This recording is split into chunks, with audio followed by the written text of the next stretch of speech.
Riesgos para Europa, marginación de Ucrania, un intento de excluirla del proceso de negociación y presentarla como un hecho consumado de decisiones ya tomadas.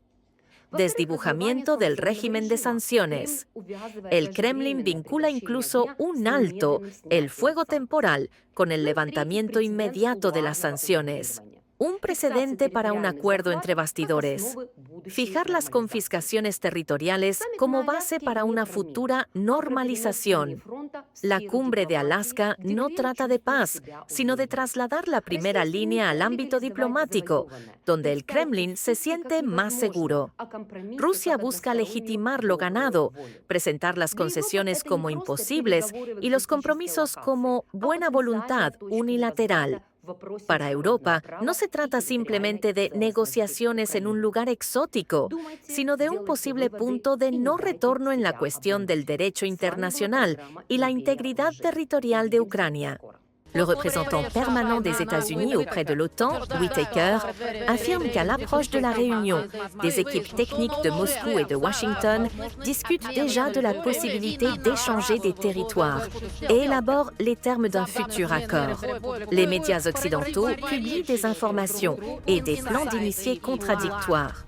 Bild estime que Moscou continue d'insister sur le retrait des forces armées ukrainiennes de 4 nouvelles régions de Russie.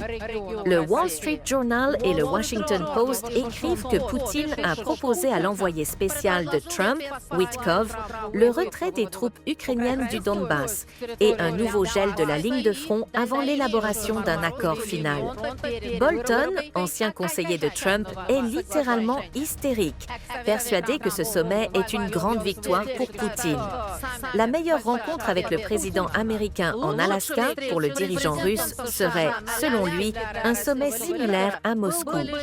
Le magazine britannique The Economist s'indigne qu'au lieu de sanctions contre Moscou, Trump ait annoncé des rencontres avec Poutine. Le Télégraphe estime que les négociations en Alaska pourraient ressembler à un nouveau Yalta. Poutine souhaite s'entendre avec Trump sur le partage des sphères d'influence et le passage de l'Ukraine dans l'orbite russe. Céder simplement des territoires à la Russie en échange d'une trêve fragile qui pourrait ne durer qu'un instant est non seulement une idée politiquement toxique, mais aussi franchement à courte vue. Difficile d'imaginer ce que la Russie occupe actuellement qu'elle accepterait de restituer à l'Ukraine. Il existe de petites zones de territoire au nord de Soumy et à l'est et au nord-est de Kharkiv, des territoires frontaliers que Poutine qualifie de zones tampons. Moscou pourrait être disposé à s'en retirer, mais ces territoires sont minuscules, comparés aux vastes étendues sur lesquelles la Russie empiète, exigeant que Kiev les livre sans combat aux vainqueurs. Parmi ces territoires figurent 2 villes de la région de Donetsk, Pokrovsk et Konstantinovka, qui ont déjà été quasiment encerclées par l'offensive russe de cet été. Ce n'est pas encore terminé, mais l'étau se resserre et l'issue est inéluctable. N'oublions pas que Poutine veut clairement plus.